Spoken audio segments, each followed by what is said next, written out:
Today we'll study about chapter number 11, force and pressure. जो lesson 10 की जो remaining part था उसकी वीडियो तुम्हारी आज या कल तक पहुंच जाएगी, लेकिन आज जो लेसन 10 का जो टॉपिक था लास्ट वाला वो सिंपल टॉपिक था, इसलिए उसकी वीडियो मैंने सेंड की है. आज मैं force and pressure lesson 11 study करेंगे. In class 7th you have learned how objects move. Class 7th में हमने पढ़ा था you have learned how object move. Object कैसे move करता है? Do you recall how we can decide whether an object is moving faster than the other? पहले तुम्हें याद है कि we can decide whether an object is moving faster than the other. कोई object faster है या नहीं है हम decide करते थे. What does the distance moved by an object in unit time indicate? Distance divided by जो टाइम है वो क्या बताता था? You may also know that a moving object like a ball rolling on the ground slows down. ये जो moving object है जैसे बॉल है वो रोल करती फटाफट जो नीचे रुक जाती है. Sometimes it may change the direction of motion. कई बार वो डायरेक्शन चेंज भी कर लेती है. कि कोई भी ऑब्जेक्ट है जैसे बॉल है वो ग्राउंड पे जा रही है तो वो धीरे धीरे स्लो हो जाती है और उसके बाद उसकी डायरेक्शन चेंज हो जाती है. It is also possible that the ball may slow down and also change its direction. Did you ever wonder that what makes an object to slow down or go faster or change its direction of motion? Let us recall some of our everyday experiences. What do you do to make a football move? What do you do to make a moving ball move faster? How does the goalkeeper stop a ball? How do fielders stop a ball hit by a batsman? A hockey player changes the direction of moving ball. तो कह रहे हमने class 7th में हमने पढ़ा था, speed के बारे में पढ़ा था. हाँ, डिस्टेंस डिवाइडेड बाय टाइम निकालते थे, वो देखते थे जिसका जो डिस्टेंस डिवाइडेड बाय टाइम निकाल के जो कोई भी जो स्पीड है वो फास्टर है या नहीं है हम पता लगाते थे. तो जिसकी स्पीड ज्यादा होती थी तो वो फास्टर मूव करता था, जिसकी स्पीड कम होती थी वो कम फास्ट मूव करता था. You may also know that a moving object like a ball rolling on the ground slows down. कि जो ऑब्जेक्ट मूव करता है वो रोल करता करता फटाफट जो नीचे क्यों गिर जाता है. Sometimes it may change the direction of motion. कि कोई भी बॉल है वो मूव करते करते वो क्यों स्लो हो जाती है और डायरेक्शन ऑफ मोशन क्यों चेंज कर देती है. It is also possible that the ball may slow down and also changes its direction. Did you ever wonder what makes an object to slow down or go faster or change its direction of motion? कई बार जो direction है वो वो जो है change हो जाती है. It is also possible that the ball may slow down and also changes its direction. जो बॉल है उसकी जो डायरेक्शन है वो भी चेंज हो जाती है, वो स्लो भी हो जाती है. Did you ever wonder what makes an object to slow down or go faster or changes the direction of motion? कि क्या तुम्हें पता है कि what makes an object to slow down? कौन इसको ऑब्जेक्ट को स्लो करता है और कौन फास्ट करता है, कौन जो डायरेक्शन चेंज करता है. कोई ऑब्जेक्ट है चलते चलते रुक जाता है, स्लो हो जाता है, फास्ट हो जाता है, डायरेक्शन चेंज हो जाती है, तो कौन करता है इसको? Let us recall some of our daily experiences. What do you do to make a football move? कि जो हमारा ए फिगर दिखाया है फुटबॉल को कौन मूव कराता है. What do you do to make a moving ball faster? Moving ball को फास्ट कौन मूव कराता है. How does the goalkeeper stop a ball? B part में लिखा है कि जो गोल कीपर है वो बॉल को कैसे स्टॉप करता है. How do fielder stop a ball hit by a batsman? जो बैट्समैन है, बैट्समैन जो है ये कैसे यूज कर रहा है, हाउ डू फील्डर बॉल को कैसे स्टॉप कर रहा है. और hockey player changes the direction of moving ball with the flick of the stick. के जो हमारा हॉकी प्लेयर है वो डायरेक्शन चेंज करता है मूविंग बॉल की फ्लिक ऑफ स्टिक से. In all this situation the ball is either made to move faster और स्लोअर और its direction of motion is changed. तो वो इसकी डायरेक्शन को क्या कर देता है, चेंज कर देता है. We often say that a force has been applied on a ball when it is kicked, pushed, thrown or flicked. तो कह रहे इसके ऊपर एक फोर्स लगा जब वो उसको किक करते हैं, पुश करते हैं, थ्रो करते हैं, फ्लिक करते हैं. What is a force? तो उसको फोर्स क्या होता है? What can do what can it do to the bodies on which it is applied? We shall seek answer to such questions in this chapter. तो कह रहे जो सारी जो हमारी जो बॉल है चलते चलते रुक रही है या उसकी स्पीड ज्यादा हो रही है या कम हो रही है, डायरेक्शन जो चेंज हो रही है वो हमारा किसकी वजह से हो रहा है? फोर्स की वजह से हो रहा है। तो उसको कौन चेंज कर रहा है डायरेक्शन ऑफ मोशन? वो हो रहा है फोर्स की वजह से। We often that a force has been applied on a ball when it is kicked, pushed, thrown or flicked. What is a force? What can it do to bodies on which it is applied? We shall seek answer to such question in this chapter. तो ये कह रहे हैं कि ये किस वे से होता है और कैसे होता है और फोर्स के क्या क्या इफेक्ट होते हैं, ये हम सारे इस चैप्टर में पढ़ेंगे कि फोर्स क्या होता है और उसके इफेक्ट्स क्या क्या होते हैं। उसके बाद है टॉपिक फोर्स, अ पुश और अ पुल। तो कह रहे हैं व्हाट इज फोर्स? फोर्स किसको कहते हैं? पुश और पुल को क्या कहते हैं? Force. Action like picking, opening, shutting, kicking, hitting, lifting, flicking, pushing, pulling are often used to describe certain task. ये सारे जो एक्शन है कोई काम करने के लिए यूज होते हैं। Each of these action is usually result in some kind of changes in the motion of an object. Can these terms be replaced with one or more terms? कह रहे इस टर्म्स को क्या किसी और टर्म से रिप्लेस कर सकते हैं? Let us find out. तो 11.A1 में जो है ए दिखाया हुआ, गोल कीपर जो है गोल को कैसे सेव करता है? अ गोल कीपर सेविंग अ गोल, और hockey player flicking a ball, जो हॉकी प्लेयर है बॉल को कैसे फ्लिक कर रहा है, और फील्डर जो है बॉल को कैसे स्टॉप कर रहा है, ये हम पढ़ रहे हैं 11.1 में। फोर्स और प्रेशर में हमने क्या पढ़ा? पहले क्या होता है? फोर्स क्या होता है? अ पुश और पुल इज कॉल्ड फोर्स। उसके बाद कह रहे हैं जो सारे एक्शन है, किकिंग, ओपनिंग, लिफ्टिंग, ये सारे के सारे जो है हम जो है एक सर्टेन टास्क के लिए यूज किए जाते हैं। Each of these action usually result in some kind of change in the motion of object. ये सारे जो एक्शन है वो मोशन ऑफ ऑब्जेक्ट को चेंज करते हैं। Can these terms be replaced with one or more terms? Let us find out. क्या इस इनको जो है हम कोई टर्म दे सकते हैं?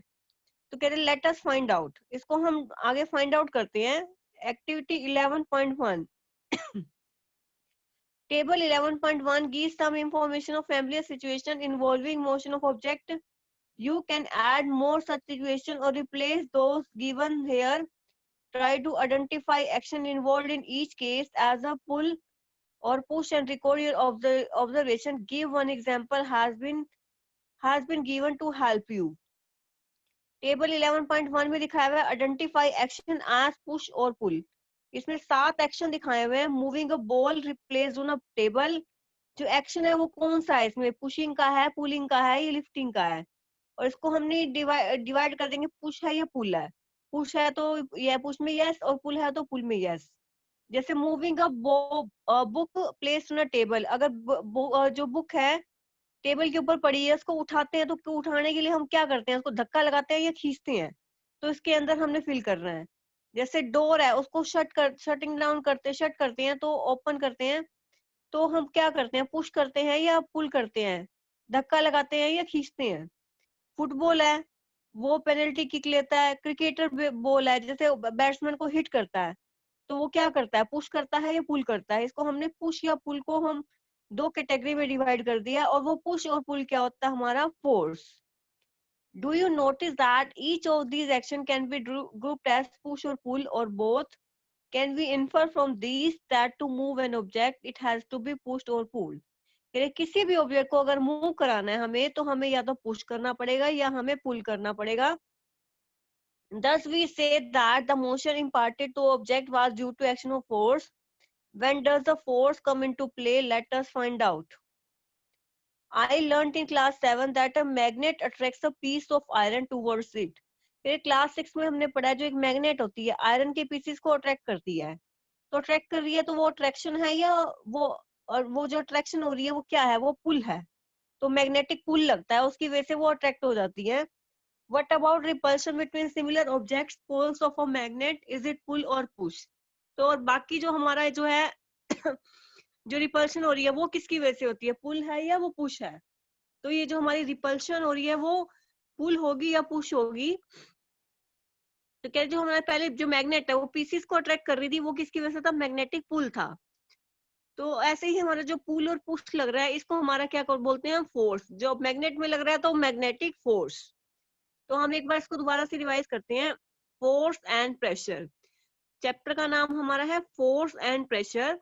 कह रहे कि हमने क्लास 7th में हमने पढ़ा है कि स्पीड के बारे में पढ़ा है। स्पीड हम कैसे कैलकुलेट करते थे, डिस्टेंस अपॉन टाइम। डिस्टेंस को टाइम से डिवाइड करते थे, जो ज्यादा आता था तो उसकी स्पीड ज्यादा होती थी, अगर वो रेशियो कम होती थी तो स्पीड कम होती थी। तो इससे पता लगाते थे कि कोई भी ऑब्जेक्ट हमारा कितनी कितनी स्पीड से मूव कर रहा है। और उसके बाद हमने डेली लाइफ में हमने एग्जाम्पल देखे जैसे एक बॉल है, वो धीरे धीरे स्लो हो जाती है, उसकी डायरेक्शन चेंज हो जाती है। Did you ever wonder what makes an object to slow down or go faster, or it changes or direction of motion? Let us recall some of our everyday experiences. What do you do to make a football move? कह रहे sometimes it may change the direction of motion. कह रहे कई बार जो है direction of motion जो है change हो जाती है. It is also possible that the ball may slow down and also changes its direction. Ball जो है बिल्कुल स्लो हो जाती है और डायरेक्शन उसकी चेंज हो जाती है. Did you ever wonder what makes an object to slow down और गो फास्टर और change is direction of motion? तो कह रहे कौन सी चीज है किसी भी चीज को फास्ट करती है, डायरेक्शन चेंज करती है, स्लो करती है, डायरेक्शन ऑफ मोशन चेंज करती है? तो इसको क्या चीज है जो चेंज करती है? वो क्या, हमारे force. Let us recall some of our everyday experiences. What about do to make a football move? What do you do to make a moving ball faster? How does the goalkeeper key stop a ball? कह रहे हम जो daily life में हमने experiences देखते हैं. What do you do to make a football move? Football को कौन मूव कराता है? What do you do to make a moving ball move faster? Moving ball को फास्टर मूव कौन कराता है? How does the goalkeeper stop a ball? Goalkeeper जो है बॉल को कैसे स्टॉप करता है? How do fielders stop a ball hit by a batsman? A hockey player changes the direction of moving ball with the flick of the stick.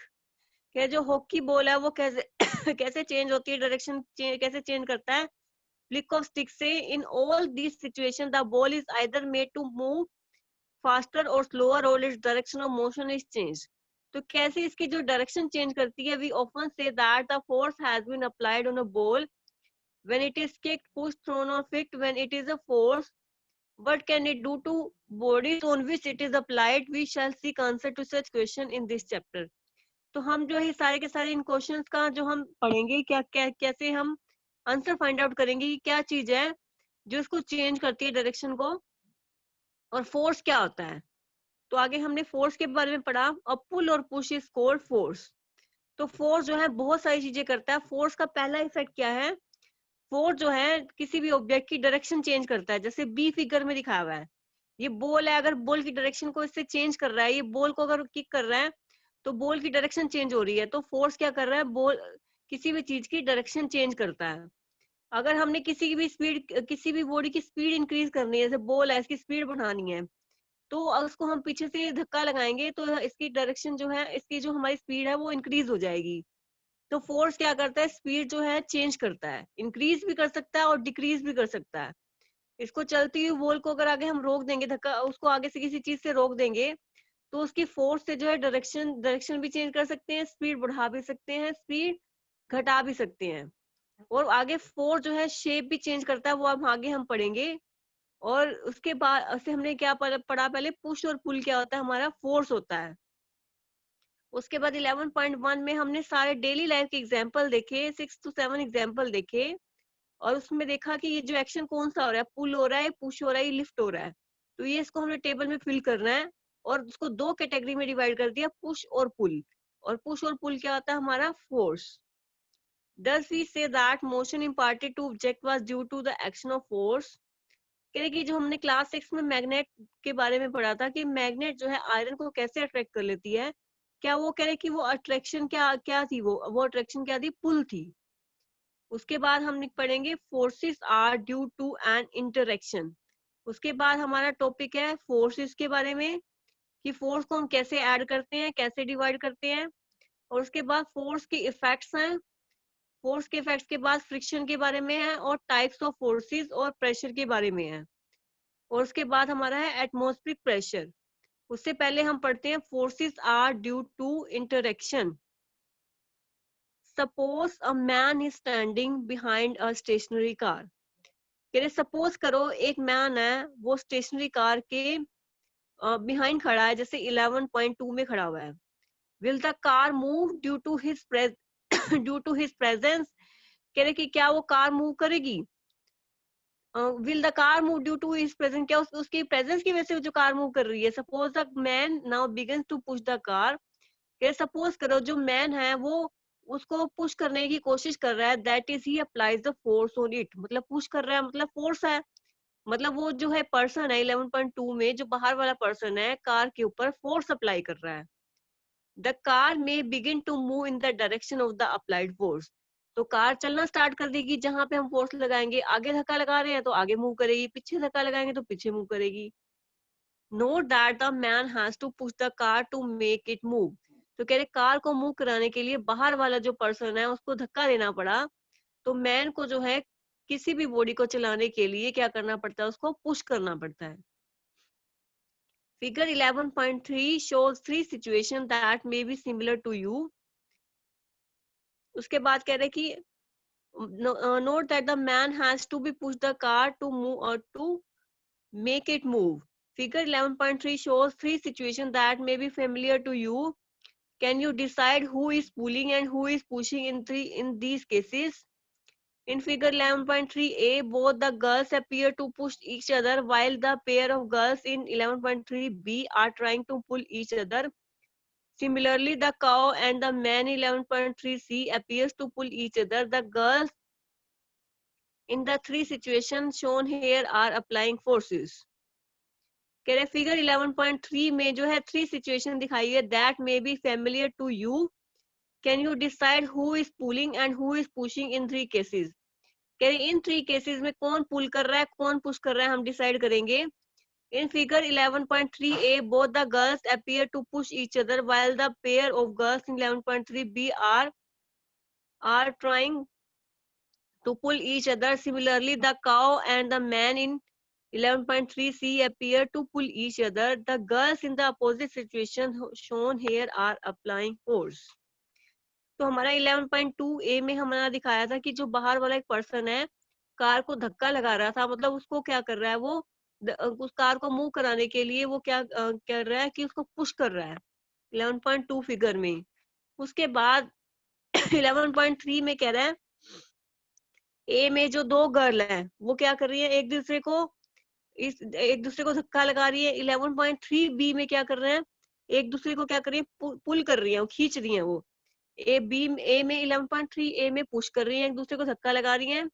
और 11.3 में जो है जो पर्सन है वो उसको जो हमारी जो बना हुआ एनिमल इसको जो है पुल कर रहा है और एनिमल जो है पर्सन को पुल कर रहा है। तो कह रहे कि हु इज पुलिंग हुम, तो कौन किसको पुल कर रहा है? वो एक दूसरे को पुल कर रहे हैं। तो कई सिचुएशन में 11.2 और 3 में जो है कई में जो है पुल हो रहा है, कईयों में पुश हो रहा है। 11.2 का जो ऊपर वाला पार्ट है वो पर्सन उसको पीछे धक्का लगा रहा है, तो ये क्या कर रहा है इसको धक्का लगा रहा है मतलब पुश कर रहा है उसको। और पुल होता है खींचना, पुश होता है धक्का लगाना। 11.3 ए में पुश कर रहे हैं और बी में पुल कर रहे हैं और सी में पुल कर रहे हैं। तो हमारा 11.3 ए में जो पुश कर रहे हैं और बी और सी में पुल कर रहे हैं, तो ये क्या कर रहे हैं the girls in the two situation where they are applying force on each other. It is also true for the man and the cow. From this example, we can infer that at least two objects must interact for a force to come into play. तो कह रहे कि पुल और push हो रहा है कि कहीं पे पुल हो रहा है कहीं पे पुश हो रहा है, लेकिन पुल और पुश के लिए कोई दो ऑब्जेक्ट तो होने जरूरी हैं। दो ऑब्जेक्ट जब तक इंटरेक्ट नहीं करेंगे तब तक पुल और पुश नहीं होगा, और पुल और पुश नहीं होगा तो फोर्स नहीं होगा। तो फोर्स के लिए हमें दो ऑब्जेक्ट का इंटरेक्शन होना जरूरी है। दस N interaction of an object with another object result in a force between two object. जब एक बॉडी दूसरी बॉडी के साथ इंटरेक्ट करती है तब ही फोर्स जो है आगे आता है। तो then the force between two object comes into play. तो फोर्स जो है इस वजह से आता है क्योंकि जो एक इंटरेक्शन जो है एक जो ऑब्जेक्ट है दूसरे ऑब्जेक्ट के ऊपर जो है इंटरेक्ट कर रहा है। उसके बाद है एक्सप्लोरिंग फोर्सेस। इससे पहले हम एक बार रिवाइज करते हैं कि हमारी जो डिफरेंट टाइप की सिचुएशन है 11.2 और 11.3। जो हमारी 11.2 है उसमें कह रहा है कि हमारे जो दो दो हमारी जो गाड़ियां दिखाई हुई हैं, इसमें सेकंड वाले फिगर में क्या कर रहा है, एक पर्सन है उसको धक्का लगा रहा है, धक्का लगा रहा है मतलब पुश कर रहा है, तो मैन जो है पुश कर रहा है इसको, कार को चलाने के लिए।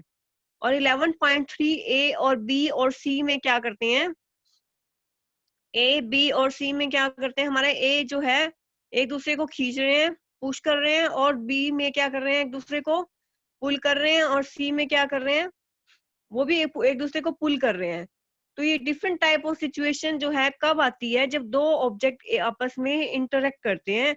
तो फोर्स जो आ रहा है, ये पुल और पुश किस वजह से आ रहा है, जब दो ऑब्जेक्ट जो है इंटरेक्ट कर रहे हैं, for a force to come into play. जैसे ही दो ऑब्जेक्ट जो है इंटरेक्ट करते हैं, तो फोर्स जो है सामने आता है, या पुल होता है या पुश होता है।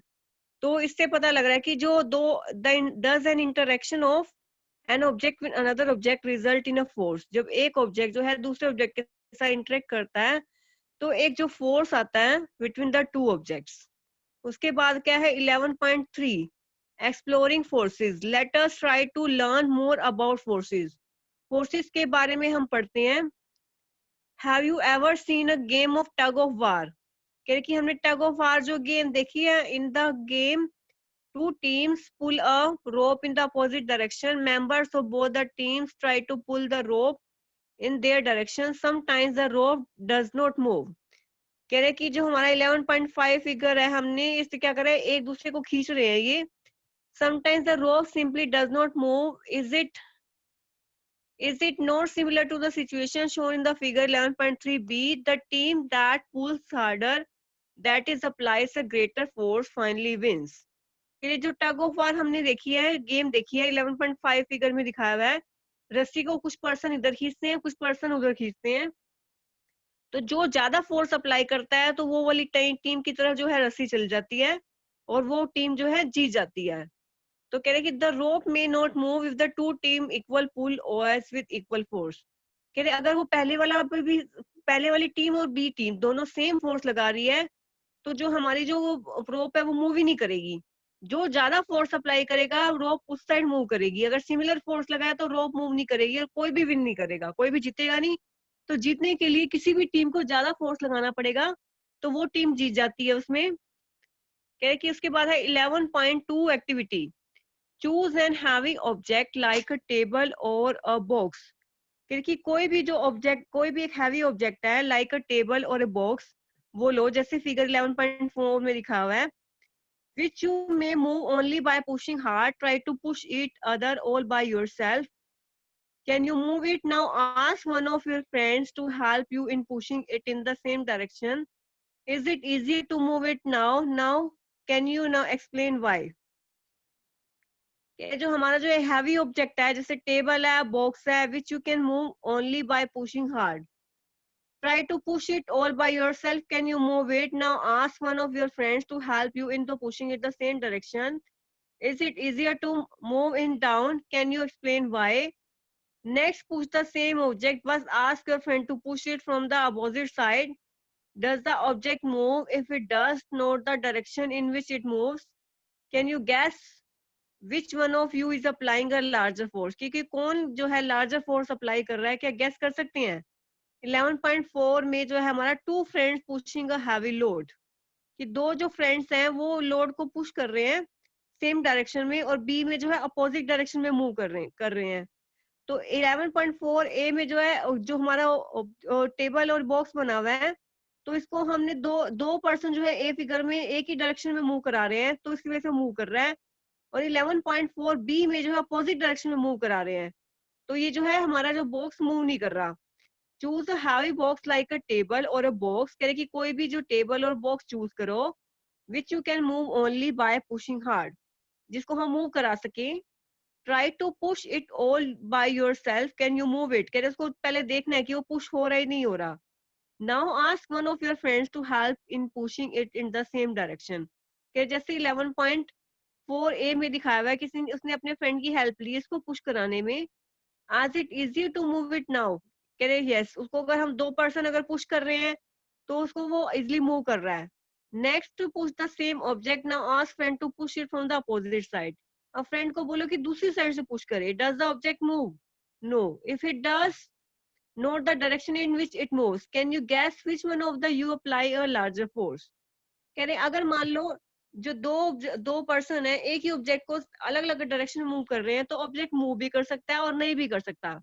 अगर दोनों सिमिलर फोर्स अप्लाई कर रहे हैं 11.4 बी में जैसे कर रहे हैं तो वो हमारा जो ऑब्जेक्ट है मूव नहीं करेगा. तो अगर मान लो जो पहले वाला पर्सन है तो वो अगर ज्यादा फोर्स लगा रहा है तो पर्सन जो पहले वाले पर्सन की तरफ जो है बॉक्स मूव करेगा. तो जो ज्यादा फोर्स लगाएगा वो वही बॉक्स जो है उसी साइड ही डायरेक्शन में जाएगा जैसे टग ऑफ वॉर में गया था. तो कह रहे हैं कि जो हमारा जो ऑब्जेक्ट है जहां पे भी लार्जर फोर्स लगता है वो वहां ही उसी डायरेक्शन में ही जाता है. What do you these examples suggest about the nature of force? Force applied on an object in the same direction add to one another. कह रहे फोर्स अगर एक ही सेम डायरेक्शन में ऐड होते हैं. Now recall what happened when you and your friend push the heavy box in the same direction. कह रहे कि क्या होगा जब तुम और दूसरा फ्रेंड जो है हैवी बॉक्स को सेम डायरेक्शन में मूव कराने की कोशिश करते हैं. If the two forces act in opposite direction on an object, the net force acting is the difference between the two forces.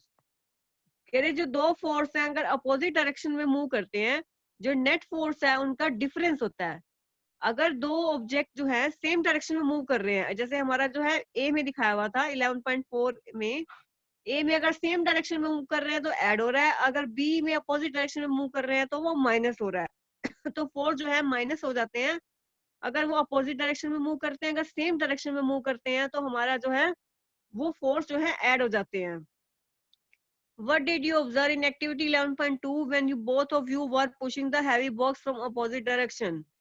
Does that mean that the net force on an object is zero if the two forces acting on it is opposite direction are equal?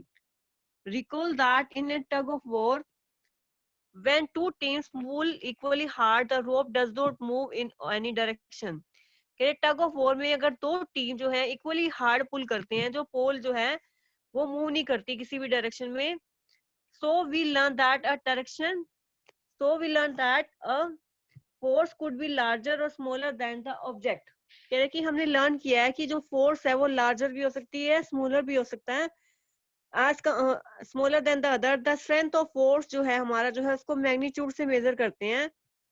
We also have to specify the direction in force x. कह रहे force को हमें बताने के लिए हम तो एक मैग्नीट्यूड बताते हैं और डायरेक्शन बताते हैं कि कहाँ पे फोर्स लग रहा है और कितना फोर्स लग रहा है. If the direction of the magnitude of the applied force changes, its effect also changes. कह रहे अगर हमने फोर्स की डायरेक्शन चेंज कर दी या फोर्स का मैग्नीट्यूड चेंज कर दिया तो उसका इफेक्ट भी चेंज हो जाएगा. अगर 5 न्यूटन का फोर्स लग रहा है तो उसका इफेक्ट कुछ हो रहा है. 10 न्यूटन का फोर्स लग रहा है तो कुछ हो रहा है. अगर वो नॉर्थ में लग रहा है तो उसका इफेक्ट कुछ हो रहा है. साउथ में अगर जा रहा है तो वो उसका इफेक्ट कुछ हो रहा है. In general, more than two forces may be acting on an object. However, the effect on the object is due to the net force. किसी भी बॉडी पे अगर बहुत सारे फोर्स लग रहे हैं तो हम क्या देखते हैं नेट फोर्स देखते हैं. तो इसके न्यूमेरिकल भी आते हैं फोर्सेस के. फोर्सेस में क्या होता है अगर एक बॉडी पे फोर्स अगर सेम डायरेक्शन में लग रहे हैं तो हमको उसको बोलते हैं हम क्या बोलते हैं कि उसको हम ऐड कर देते हैं. और फिर उसमें अगर अपोजिट डायरेक्शन में अगर करते हैं तो उसको हम माइनस कर देते हैं. अगर मान लो एक बॉडी है उस पे हमने लगाया 50 न्यूटन का फोर्स लगाया नॉर्थ साइड और उसके अपोजिट साइड हमने लगाया 60 न्यूटन. एक साइड 50 एक साइड 60 तो नेट क्या होगा 60 माइनस 50 क्योंकि वो अपोजिट डायरेक्शन में है. अगर नॉर्थ में ही 50 न्यूटन का फोर्स लग रहा है और जो हमारा 60 न्यूटन का ही फोर्स हमारा नॉर्थ में लग रहा है तो अगर हम दोनों को ऐड कर देंगे तो हमारा जो है वो नेट फोर्स हो जाएगा वो नॉर्थ डायरेक्शन में ही. तो फोर्स का जो अगर एक बॉडी पे बहुत सारे फोर्स लग रहे हैं तो हम क्या करते हैं तो उसको हम नेट फोर्स देखते हैं कि नेट फोर्स कितना होगा. उसके बाद क्या है a force can change the state of motion. Force जो है स्टेट ऑफ मोशन को कैसे चेंज कर देता है ये देखेंगे. Force can change the shape कैसे चेंज करता है ये देखेंगे. इससे पहले हम एक बार जो हमने पढ़ा है उसको एक बार रिवाइज करते हैं हम. फोर्स एंड प्रेशर क्या होता है. फोर्स क्या होता है अ पुश और pull is called force. Force क्या होता है पुश और पुल क्या होता है फोर्स. पुल और पुश को और पुल को क्या बोलते हैं फोर्स बोलते हैं. और फोर्स के क्या क्या इफेक्ट होते हैं. फोर्स जो है बॉडी की डायरेक्शन चेंज कर देता है। जैसे बी फिगर में दिखाया है, बॉल को अगर हम इसको मारते हैं इससे, तो क्या करता है, उसकी बॉल की डायरेक्शन चेंज हो जाती है। अगर बॉल की स्पीड बढ़ानी है तो पीछे से धक्का दे दो, स्पीड बढ़ जाती है। स्पीड कम करनी है तब भी फोर्स अप्लाई करना पड़ता है। फोर्स की अगर किसी बॉडी की शेप चेंज करनी है, जैसे हम रोटी बनाते हैं, रोटी में हम अगर वो जो हमारा जो चकले से हम उसको किसी भी शेप दे सकते हैं। अगर हम स्क्वायर बनाना चाहे स्क्वायर बना सकते हैं, ट्रायंगल बनाना चाहे ट्रायंगल बना सकते हैं। तो फोर्स से हम उस जो है शेप भी चेंज कर सकते हैं, डायरेक्शन भी चेंज कर सकते हैं, स्पीड भी चेंज कर सकते हैं। तो 11.1 फिगर में जो हमने डिफरेंट टाइप की सिचुएशन देखी है कि कहाँ पे पुश है, कहाँ पे पुल है, इसको दो कैटेगरी में डिवाइड कर दिया, पुश और पुल। और ये हमारा क्या आ गया, पुश और पुल क्या होता है, फोर्स। अब फोर्स क्या होता है, फोर्स कब आता है जब दो बॉडी इंटरेक्ट करती हैं। जैसे इसमें ये डिफरेंट टाइप की सिचुएशन दिखाई है फिगर में, 11.2 में, 11.3 में। को एक पहले में उसको धक्का लगा रहा है और बी में जो खींच रहा है एक दूसरे को। तो इसमें कह रहे हैं कि डिफरेंट टाइप की सिचुएशन में देखेंगे कि जो फोर्स है तब आता है जब एक बॉडी दूसरी बॉडी के साथ इंटरेक्ट करती है। तो फोर्स आने के लिए दो बॉडी का इंटरेक्ट करना बहुत जरूरी है। उसके बाद हमने पढ़ा एक्सप्लोरिंग फोर्सेस में कि अगर फोर्स जो है एक ही डायरेक्शन में लगाते हैं तो वो ऐड हो जाता है, अगर फोर्स अपोजिट डायरेक्शन में लगाते हैं वो तो वो माइनस हो जाता है। तो टग ऑफ वॉर में हमने देखा कि अगर दोनों टीम बराबर फोर्स लगा रही हैं तो कोई भी वो रोप जो है मूव नहीं करेगी। अगर जो ज्यादा फोर्स लगाएगी जो टीम, वो जो है उस डायरेक्शन में रोप चल जाएगी और वो टीम जो है विन हो जाएगी। तो कह रहे कि अगर अब हमें एक मैग्नीट्यूड चाहिए और एक डायरेक्शन में चाहिए, तो फोर्स जो है मैग्नीट्यूड पता होना चाहिए कितना फोर्स लग रहा है, 50 लग रहा है, 60 लग रहा है, और किस डायरेक्शन में लग रहा है। तो फोर्स के बारे में हमें मैग्नीट्यूड के बारे में पता होना चाहिए। और उसके बाद उसके वाला टॉपिक जो है हम नेक्स्ट लेक्चर में स्टडी करेंगे। किसी बच्चे को इस टॉपिक के बारे में क्वेरी करनी हो, फोर्स एंड प्रेशर के बारे में, तो क्वेरी कर सकता है। कोई स्टूडेंट इस चैप्टर के बारे में कोई क्वेरी करना चाहता है फोर्स एंड प्रेशर के बारे में, तो क्वेरी कर सकता है। तो आज जो हमने पढ़ाया उसमें जो क्वेश्चन बन रहे हैं, पहला क्वेश्चन बन रहा है what is force, second effects of force, third force explain forces due to interaction. उसके बाद when two force add, when two forces add, तो क्या फोर्स कब ऐड होंगे, जब वो अपोजिट डायरेक्शन में होंगे या वो हमारे जो है सेम डायरेक्शन में होंगे। और फोर्स जो है उसको मैग्नीट्यूड और डायरेक्शन जो है क्यों चाहिए होती है, और फोर्स का हमारे क्या क्या इफेक्ट्स आते हैं, उसके एग्जाम्पल क्या है। ये हमारे जो मेन क्वेश्चन हमारा बनता है, फोर्स और इफेक्ट्स ऑफ फोर्स। फोर्स क्या होता है और फोर्स के क्या क्या इफेक्ट्स होते हैं। कोई बच्चा इस चैप्टर के बारे में क्वेरी करना चाहता है तो क्वेरी कर सकता है। फोर्स एंड प्रेशर के बारे में किसी बच्चे को कोई क्वेरी करनी हो तो कर सकते हैं, raise your hands. Force and pressure के बारे में किसी बच्चे को कोई क्वेरी करनी हो तो प्लीज रेज योर हैंड्स।